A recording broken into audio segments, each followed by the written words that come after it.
Walang, sa tingin ko wala na sa governance mode eh. Parang on a day-to-day crisis ang nangyayari eh. Kasi wala kang,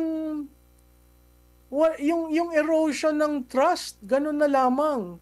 So hindi ko alam kung sino ang nagtitimon at kung sinong ayusin natin ito, ganito ang gawin natin. Wala. At kahit yung mga cabinet parang naghihintay lamang, 'di ba? Naghihintay lamang sa order ng Pangulo. Masamang pangitain 'yun kasi ang daming problema. Baka may ibang bumubulong echo chamber, mga bumubulong lang sa kanya na maganda yung ginagawa mo. Ngayon nga ang problema, Admar, yung mga bumubulong at parating sinasabi, hindi, okay lang yan, go on. Tapos pag may negative, ayaw nilang mapakinggan yung negative. Alam mo, yung pag maraming pumupukol sa'yo, ibig sabihin may problema.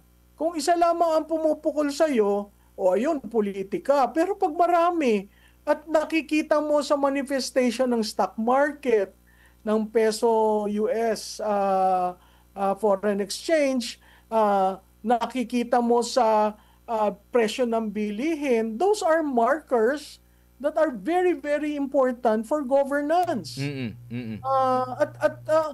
Ang problema ng administrasyon na ito is how do I arrest the erosion of the trust